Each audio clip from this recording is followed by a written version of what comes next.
take all we got, we gon' make it. Show the world that I shine in our greatness. Keep it real, never gon' fake this. Till we make it, taking off, flying high like a spaceship. Welcome back, everybody. This is Danny from Shake the Earth podcast. Got a close friend, Stephen Jones. Yes, sir. Don't act like you don't know the name. Please. Known Stephen for 10, 11 years now? Golly, it's been maybe more than that. about 2008, 2009. Yeah, about 10 years. Yeah, wow. About 10 years. Shortly after I got to know you, I saw your face blow up with that viral video. And I called you that day. You did? I did call you. That's right. I remember. Because I was like, this is going to change things for Stephen. Stephen was part of a viral video for Brigham Young University. Yep, right? yep. And the library. And if you haven't seen it, it's super funny. It's kind of a parody of the Old Spice deodorant commercial. How'd that happen? Listen, it was so funny is like when that actually happened, that was back when YouTube was kind of the wild, wild west, you know? But they would always do a parody of some sort with the library there. And that year specifically, they chose to do one to do the parody on Old Spice. And I'm probably one of one of three chocolate people at Brigham Young University, you know? Anyway, no, I was doing comedy there. We had a stand-up comedy club on campus. Yeah. And I think that they knew that I did things like that, and they called me up and said, hey, there's this project, and then we started writing it all together, and then we did it. I remember asking you when I called you that night, I was like, how does this change things? Because it really puts you out there. Yeah. Right? And you told me, you know what, I love comedy. I love making people laugh. Yeah. And to me, I step back and I'm like, I hate talking in front of people. I hate getting up in front of people. It's probably one of the biggest fears. I don't even know if the statistic is real. More people would rather die. People would rather die than be in front of a crowd. And I would, if I am alone too long, away from people, going to with public where there's a lot of people, it makes me feel better. If I'm away from people a while, it actually kind of makes me depressed a little bit. And by definition, that would be you're an extrovert. I'm an extrovert. Thank you. And I don't know if that is the true definition. I have no idea. Yeah. But by definition, that means I'm a major introvert. I love being around people for a certain amount of time, and then I love being able to withdraw. Yeah. And I think those two different types of personalities are necessary, right? Depending on what your either career path is or what your goals are. But it's been a struggle for me to really? Just to try to push yourself out of that comfort zone. Mm-hmm. A year ago, you and I lived together for 2 years, or for 2 weeks, not 2 years. That's a big difference. And that would have been a long time, especially you being married and me being married for 2 years. Oh yeah, away from family, and we're just in the same room. We were but mostly around each other. It wasn't just you come home. It was all the time. It was constant. Yep. But what did I ask you? You talked to me about just this whole idea of how do you get in front of people like that? Yeah. I really would love to learn how to do it. We also talked about rap. Yeah, we did talk about rap, and you tried to teach me. I can't think fast enough. You can. The thing is, you were rapping the entire time. You could be talking to somebody, and you instead of talking, you were rapping. I guess it's just more creativity, man. I don't know if it was always a rap, but I don't know. I feel just putting yourself out there, it's sometimes we think too much, you know? Yeah. And the problem with me is I probably don't think enough, and I just let it go. It's more of the impulse, you know? Yeah. But so you're by definition, your career, you're kind of an inspirational comedian. Yeah. Right? You love, and you've told me several times, you love inspiring people to do great things, which is why I thought, I was sitting there thinking who would be great for Shake the Earth, and your goals, my goals, they align. Thank you, man. You have a huge following as well. How many you've performed in front of tens of thousands, 50, 60,000 people, Stadium of Fire here, which is the biggest 4th of July celebration in the country. Probably by far. If it's in the country, then it's in the world, because I don't know of any other countries that celebrate the 4th of July. But anyway. Definitely not England, right? They're mad at us. No, I'm saying. No, but you love doing that, right? Oh, that motivates you and energizes you. Oh, I love it. Yeah. I mean, the conversation that we were having a lot of throughout the whole trip was just how, what are the things that really get you like excited, not really excited, but like, what was it that you were saying? I remember, what were some of the things we were talking about? My biggest thing was, how can you teach me to like be comfortable in front of people, and then also not only be able to do it, but to do it really well. And I think one of the things that you said to me was, when you understand your purpose and your why, like being able to get in front of people is just a really, really small thing. Like it's the actual act of doing it is really small versus what your impact is. Yeah. At least that's what I took from it. And maybe you can go into that. I had a class that I took, and it was one of the best pieces of advice that I ever received. And it was actually a public speaking class. And this was right at the beginning of when I started doing comedy. And what she said, when you're nervous, it's usually when you're thinking about yourself. And the more you think about like who you're providing value for, I mean, you're obviously going to be, those feelings that you get, but you think less about yourself, and the nerves, they go away more. You know what I mean? So I think that the principle to me is like, the more I think about me, the more nervous I get. The more I think about who I'm actually serving, the less nervous I am. And I think that's what you said, and I interpreted that as focus on your why. Yeah. Like focus, because really in my business and in my career, people are my why. Yeah. And being able to add benefit to their lives is our why. Yeah. If I'm focusing on, I'm afraid I'm going to mess up. Yeah. I'm afraid people aren't going to like me. I'm afraid I'm going to stumble. Me, I. It's the focus, right? Yeah. So have you always been that way? You know what? When I was a kid, I was a little shy. Like people don't realize like I'm extroverted, but I also enjoy, like, I mean, I'm not like that all the time. Like people always ask, they're like, well, they'll ask my wife, like, what is he like at home? I'm kind of introverted. Like, so you assume that, I mean, I definitely love being in front of a crowd, but like there's times when I just want to do my own thing, Yeah. But do you ever have to force yourself to get into that? Like, I think for me, like, here's the thing, and I think that in the past it was more like that. When I was younger, I feel like I would get more nervous for sure. Yeah. But as I perform more, I actually recently heard this that's even changed my perspective even more. Is was it Simon Sinek? He was talking about how like he was at the Olympics, and at the Olympics, he noticed that none of the athletes ever said, they said, "Hey, how are you feeling about this?" None of them said, "I'm really nervous." They all said, "I'm excited." Mm-hmm. And I was like, interesting. The feeling of nerves and excitement are the same. They're very much the same like the chemically, yeah, because it's all chemicals. Yeah, it's like you get that, like your blood's, like your heart's pumping. Adrenaline. But like the perspective, the thought is, I'm excited. I'm excited to go do this thing, whatever I'm going to do. That mindset, I feel like, is kind of that's when I perform, I'm like, I'm excited to do it. Like, I can't wait.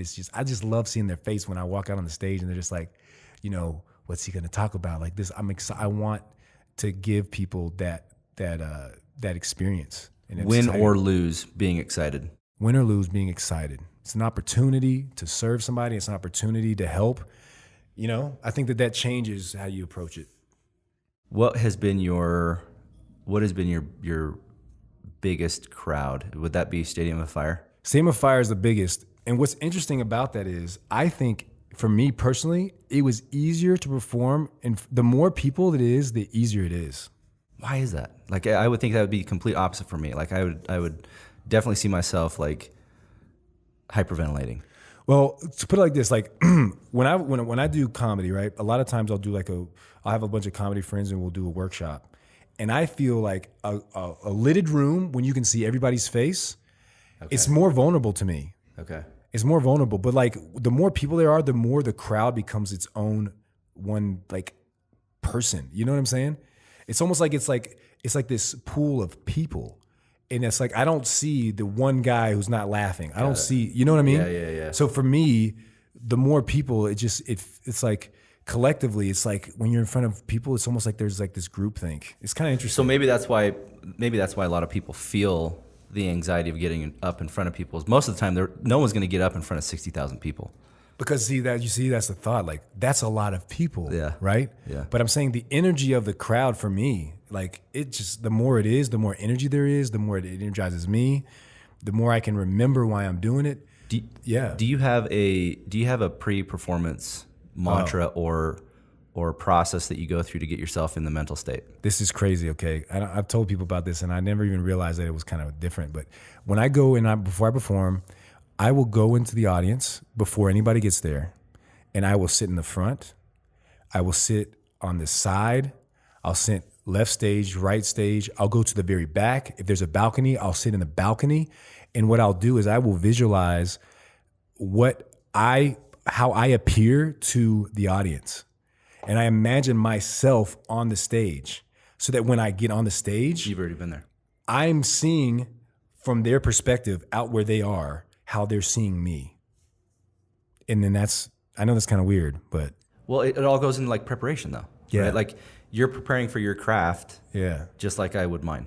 Yeah. Just like Landon would his. Just like anybody else, right? That's how you prepare for it. Yeah. Well, I mean, I'm trying to think about how's the experience going to be for them. Yeah. And so, so when I'm on the stage, it's not like I'm just like talking at them. Like, so I will literally, while I'm on the stage, remember, okay, when I sat over there in that top left corner, like I'm talking to myself when I was there. You see what I'm saying? Yeah. When I'm sitting up in the balcony, I'll like take times and I'll like look up in the balcony and I remember what it felt like to be up in the balcony.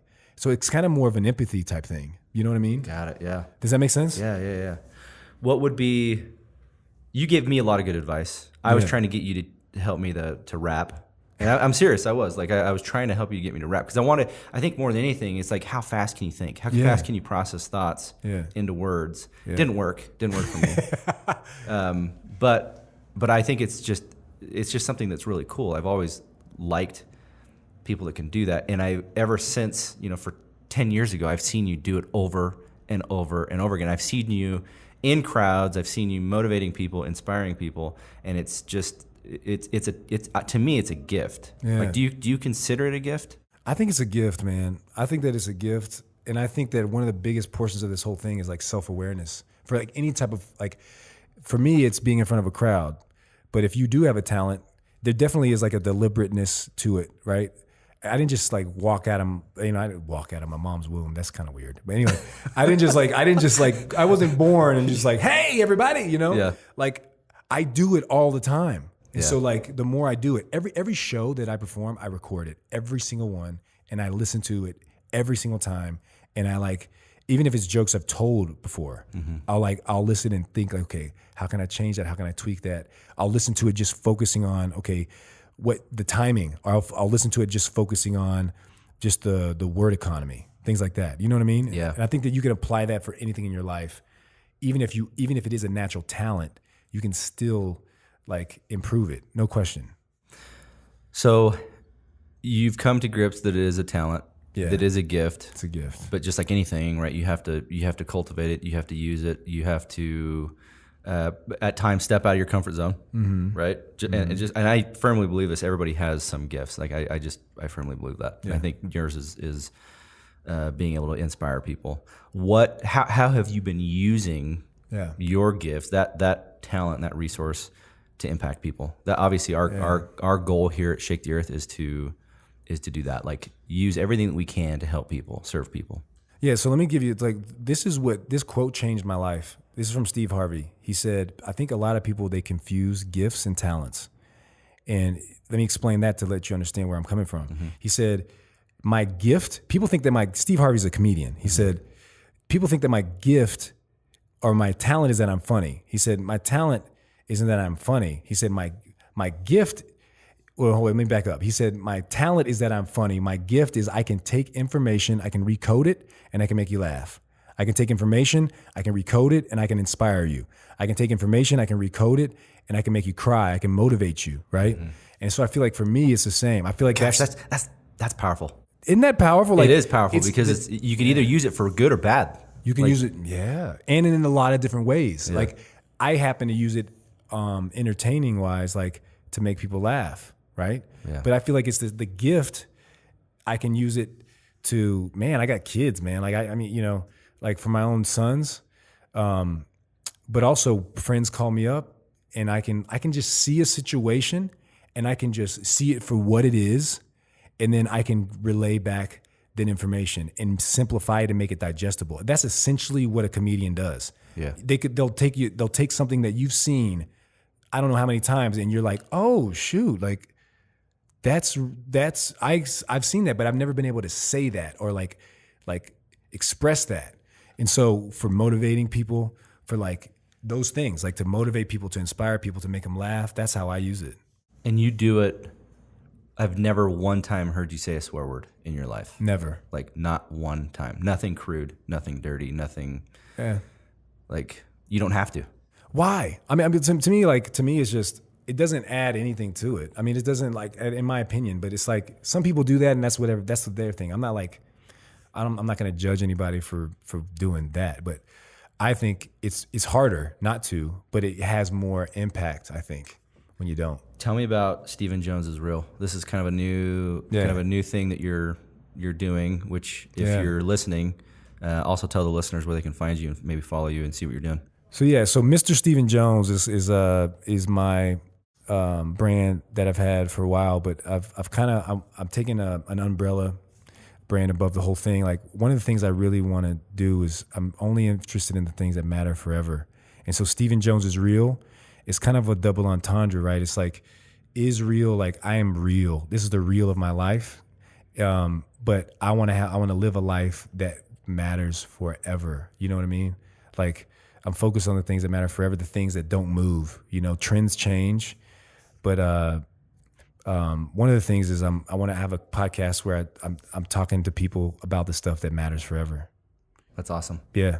I think one of the things that stood out to me last year, as you were kind of telling me the idea behind this, was that I didn't know that you left a pretty dang good job, like making a lot of money, to go pursue something else that others might perceive as maybe not as prestigious. Yeah, and that kind of the immunity to money, is something to be admired. Tell me about that and what went in that process. Like, I've done sales directly or indirectly for the longest time. I mean, at least what, the last 12 years, made plenty of money. I just never felt completely fulfilled. You know what I mean? I felt like it wasn't even about money. It was more about like what I was doing. It wasn't even about money, right? And so I just have this question that I have that kind of puts life into perspective, whatever I'm doing. And it's how will this matter in 1,000 years? And because think about it. Where were you 1,000 years ago?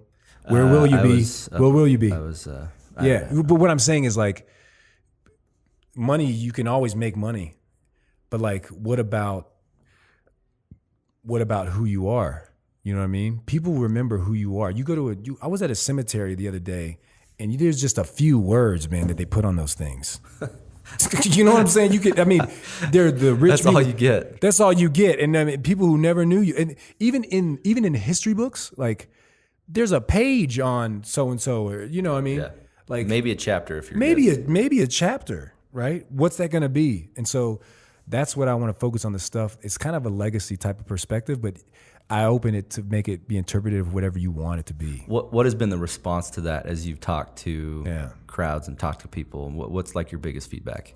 Oh, people say like, it's more of a purpose type thing. It's like, it makes you think of like, what am I doing on this planet? And it kind of hones into like, you can kind of target who you really are more, you know? That's a lot of stuff that people have said. Like people who have been trying to figure out what to do with their life. You know, it's not about what I did.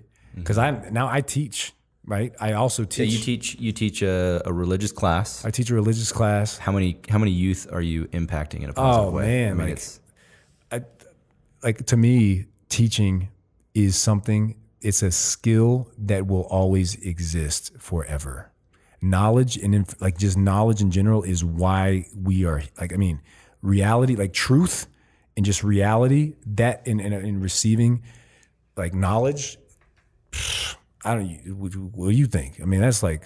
There's probably nothing more important, especially the age of the individual that you're teaching and how impressionable they are at that point. How old are they? They're high school kids. They're high school kids. Right. It's like being a parent. Like how many kids? About 180, something like that. 180 per semester, but like very intimately, right? Yeah. Which is very different than being on a stage. Yeah. You know, it's like I come and go, haha, you laughed, or maybe I inspired you, and then I'm gone. But these kids, I see them every single day or every other day. every other day. And you probably get to see the issues and the trials they're facing nowadays. Yeah. They go through these kids these days are going through some crazy stuff, man. Like, people talk about phones, it ain't got nothing to do with the phone. Like, we live in we're more connected, and you can really see how I mean, when we were in high school, you know, people bullied and stuff, but multiply that by 100. Everything's public. Everything's public. Everything's fast, and it's hidden sometimes. Things that people would never say. Like, if I said something to you, and it made you feel like crap, I would see you. I would be looking in your eye, and I'd be like, "That really, I shouldn't." You have done cause that. some pain Yeah. to that person. But I'm doing it online. Doesn't matter. Doesn't matter. So I'm more vicious. Not even. It's not. Yeah. It dehumanizes. It dehumanizes us, and so, you know, kids these days, and I don't know where we're going with this, but Well, I think what interests me is you gave up a pretty successful career in sales to pursue something where you felt like you would find more meaning and purpose. Yeah. And it just so happens that I think that there's nothing more important than being able to impact a generation of people that are already being bombarded. Yeah. And that's the route you chose. That's to me, that's shaking the earth in a pretty significant way. Not only just putting your family on the line, but like your career and everything else. But at the same time, you performed last Friday. Yeah. Right. You're still able to do those things. Oh man, I feel like it like more. The opportunities. I feel like the more I focus on truth of, like, when I say truth, I just mean like who I really am. Yeah. Like teaching, stuff just happens. It's more I have a vision of what I like to be. Sometimes in the past, if I've ever thought too much on the details and like, okay, what is the exact career that I need to do? If I'm just focusing on just being real, all this stuff comes. Right when I got hired, people from this a TV show called me up like, hey, we want you to be on this show. And then now I'm still performing. I just performed this weekend, and people are just hitting me up for doing other stuff. So I was like, it wasn't like I just walked away from. Well, I don't do sales anymore, but anyway, everything's sales. But you love what you're doing now. I don't even think it doesn't even feel like a job. It does not. I don't even think like, man, I got to go home at 5. Not one day, not one. That's the difference between finding your purpose and finding your why. Oh, and man. Like going through or grinding through something you really hate. Let me just talk to these people for a second. Listen, okay? All right. When you wake up in the morning every single day and you are being you, like, and you're waiting for, or you're not being you're waiting for Friday to come, like, that is like, it is vulnerable to just be you sometimes. Yeah. And that is really the epitome of being on a stage. You know what I mean? It's like everybody's looking at you, but when you're not being you, that's what I feel like is that hole in that gap, you know. And the more you can be true to like being who you really are, like everybody's here for something, you know. So that feeling of like wishing for Friday, like I know that feeling extremely well. My first startup company, or Sunday before Monday. Yeah, that's the anxiety, right? Sunday is anxiety day. But like I quickly realized after we had my first startup going well, we took money on. Management changed, expectations changed, unrealistic expectations. I found myself every Sunday night like dreading waking up for Monday, like dreading thinking about what I had to do. Quickly, I realized I had to change something, or I had to stop complaining. Like either change it or stop complaining. That. Yeah. Right. And so what I did was I left. I left a great paying position. Like I was young. I was 29, 28, but it wasn't me. It was that hole. Like you said, that hole that you had to fill with something. And so I know that feeling. And in fact, when we hire employees at the new company that I started, I tell everybody, the moment you start dreading waking up on Sunday, I need to know, because we'll have an amicable split. You'll be happy, but it's not a job anymore, right? You can go and do something else. It's become a job. It's not your passion anymore. Yeah. And so I think more people need to do that. They need to take the risk. They need to change something. They need to realize that they have the power to change something. Everybody's waiting for somebody to be like, this is exactly what you need to do. And what I've found, especially when I quit, like I straight up quit Like I walked into my work and said, this isn't working out. Like it's not like the job. It's like, it's not you, it's me, you know? But like, and they were probably wondering, are you serious? yeah, Because like, you're what? making money. I'm like, but things don't start to come forth until you move. Nothing, until you start shaking, right? Shake the earth. Like nothing you don't know until you go. Like, and as you go, that's when the earth starts moving. You know what I mean? Yeah. You got to move. And so if you're out there and you're thinking like, I don't know what I'm like, if I'm stuck here, like you're not going to know all the answers until you start moving. Ever. I like that. And that's the scary part, right? Yeah. Most people never get to that point. Yep. And that's why they got that burn. You know that feeling? Like you feel it like right. It's like, you know, the roller coaster, you're like going down, but then imagine it just like stops in the middle, you know, acid reflex. Anyway, I don't know. It's not, I don't wish that on anybody. It's a type of prison that people can get out of if they get up and do it, right? Bro, it feels like 2 prison bars. 2. What am I talking about? 2? I'm being so specific. Why not 6? Why not 12? Because if it's 2, you can just walk around it, right? There was 7.5. There was one that was like coming around the curve. No, but yeah. It feels like prison, man. Like when you're not being your real self, it feels like prison.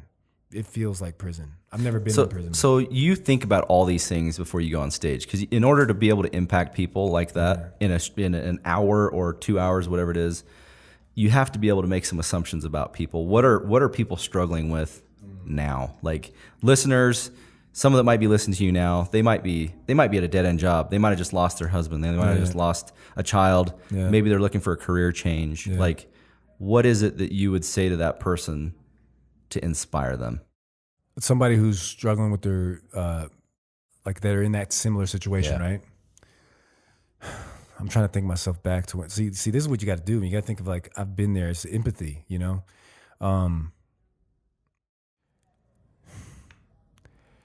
I think it's a lot of what I just said before. Like, you are you for a reason. And the more you are you, the lighter your light within you shines. Like, it literally, like truth to me is things as they were, as they are, and as they will be. Like I believe you have been you for a long time. And the more you're separated from that, the darker it's going to be. The more you are aligned with it, the lighter it's going to be. And it's not just about you. Like the gifts that you have are for the world. They're not for you, right? And I feel like maybe you're sitting at your job because you're scared and you don't want to change, but it's only affecting one person. And the longer you wait, the less people are going to be able to be, the less people you're going to actually be able to affect. And I like help. that. Like the longer you wait, you're really only affecting yourself. Yeah. Right. Like if you want to go out and shake the earth, you want to go do something great. You're hurting. Everybody has an aspiration to do something great, though, right? Yeah. Everyone does. Yes. Everyone does. Oh my gosh, there is not a soul in this world that doesn't have something that can affect millions. I believe that. But yeah, I strongly and firmly believe that. One of the things that we ask people that get involved with our company now, like Wink Naturals, is the first thing that we ask them to do is an assignment. Yeah. And it's write down your why, write your purpose, write down your story. I'm amazed at some of the things some of our affiliates and employees have gone through. Yeah. Like it's incredible to hear people's stories of heartache, of obstacles, of health issues, whatever it might be. And then you realize every single person has something that they're going through. Every single person. Right. And you and I talked about that on the 2-week tour. We think that everything's just they're like going through a field of like rose, like whatever, daisies or something, you know? That's not how it is. My philosophy in life now is everybody sucks. You know what I'm saying? Like that sounds so harsh. Everybody sucks. At life, at living. No. Like everybody's going through something. Yeah. Everybody's struggling. Everybody's struggling. And just because you look on your phone and your Instagram or whatever, like everybody is trying to figure out who they are. And even the people that are on the top are still trying to figure it out. I think that and we get so caught up. It's a process, man. We get so caught up at the product and we forget about the process. Yeah. You know, and when we get so focused on the product, then the process is what makes the good product, right? Yeah. And we lose sight of it, and then it affects the way we are even in the day to day, because we have this expectation that is not realistic. And so then we're frustrated because we're not meeting it. But it wasn't even real, because you thought that they were amazing, but they suck too. You know what I mean? Like, you know what I'm saying? But I say that in a harsh way on purpose, just to emphasize what I mean, you know? Yeah. Well, and I think you bring up a really good point of like, you only see the good on social media. You only see the good. That's the thing. You only see no one posts the bad. Even in real life, your life is social media, because when you go out to the movies, or you go out out and about, people aren't being their true. People are trying to be their best self everywhere. Here's an example: you go to your friend's house, you go over with your friends. Their house is spick and span. Nobody they're coming over, let's just throw some stuff on the ground. Like, everybody's house, when you go there, they just cleaned up because they knew you were coming, right? Yeah. But so you assume that everybody's house is clean. No, it's not. It's not. You're saying your house is filthy right now. I'm saying that most people's houses they live in it. Yeah. But when we go to other people's houses, everything is lined up perfect. But that's not the reality. They do that because they know you're coming. But we have this idea everybody's house is always perfect, but it's not. So how do you apply that to the single mom living in Minnesota who her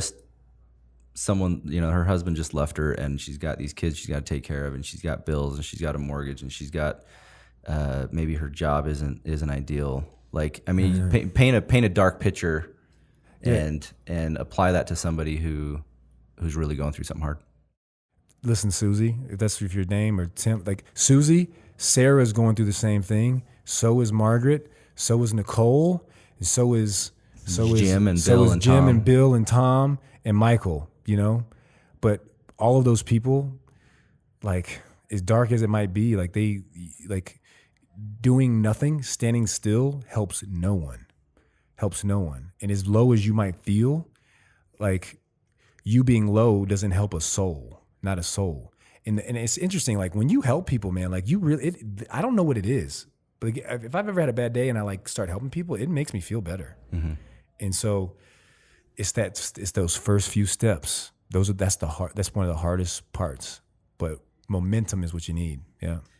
I love that. We preach momentum. Momentum. Momentum Man, is a powerful force. It's real. Yeah. It's physical. It is hard to calculate, but definitely, you see it in sports. Yeah. You see it in startup businesses. You see it in relationships, right? You see it and here's the other thing. You can see a good and you can see a bad momentum, right? Yeah. It is okay to be sad and depressed for a little while. It is okay. That's part of the coping process. You're going through something hard.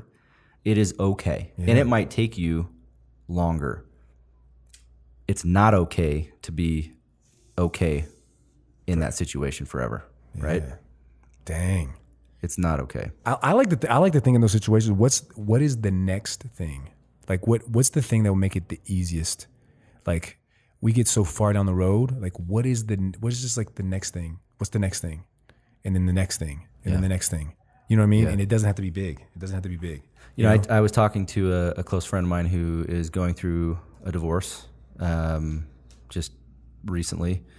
And obviously, really negative time in his life, sad. And he talked about rebuilding. And I've kind of always had this idea of whatever you're going through, whether it's hard or easy, and how do you bear it well, right? The only way that I know how, and this is obviously something that I'm trying to as well, because I'm imperfect in my life. I suck as well, just like everyone else. But I look at it as brick laying. Right, every single day is another brick that you're laying, and you do not see a house being built day by day, one brick at a time. You literally can see nothing for a long time until one day you step back and you're like, "Wow, we've got a house." Yeah.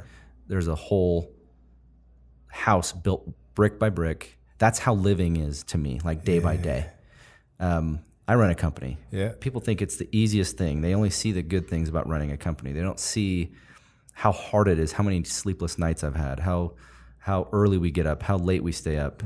And I love it. That's what motivates me. I love what I do, but it is hard some days. Like it is really difficult.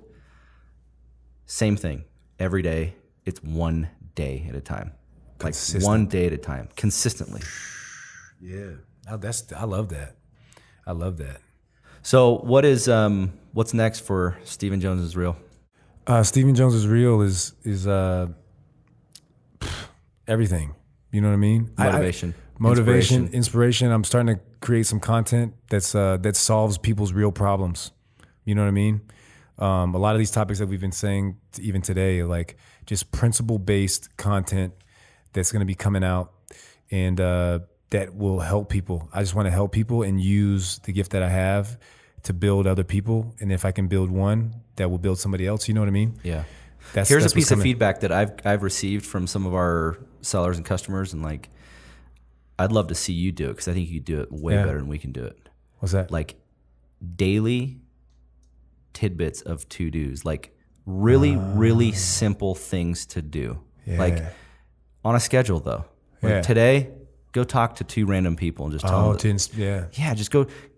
You inspire people to go do something really simple that they can obtain, and it gets kind of like that bricklaying. Like just a little bit. It's one little thing at a time. You don't need to go build the house in one day. Like, I think you could do that. You could do that way better than I can. I'm gonna do it. I'm not even lying. I have some podcasts. Stephen Jones is Real. This is all in the process. Summertime is like a building stage for me. Yeah, and I'm just making stuff. A lot of it will be. I think that I love to talk, so like this is where I'll start. Yeah, and then I'm filming it too. So I've already got a couple of them lined up. So you can be where can people find you, and can they reach out to you if they got questions? They can. So Mr. Stephen Jones, that's my entertainment section, but I'm in a rebrand right now. Stephen Jones is Real. That's what's gonna. Mr. Stephen Jones. That's on Instagram. That's on Instagram, Facebook. Okay. But I don't know if I would even share this, but like top of the funnel is really just like I'm trying to grasp anybody. But when I get more to my inspiration, that's when I get into the Stephen Jones is Real. So if you want to be inspired, go to Stephen Jones is Real. If you want to laugh, go to Mr. Stephen Jones. But I'll make you laugh either way. I don't think it's possible for you not to make people laugh wherever it is. Yeah. Well, if you just want straight entertainment, Mr. Stephen Jones is Real is when it gets real. You know what I mean? Like I'm gonna inspire you to do some stuff. Stephen, I honestly appreciate you coming on. Yeah. Like I think next time we go and live together for 2 weeks, we're gonna have a lot more to talk about. Yeah.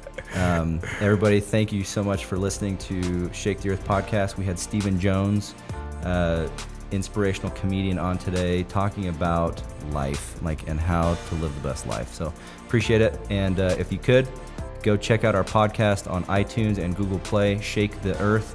Have a listen and leave us a review. Thanks.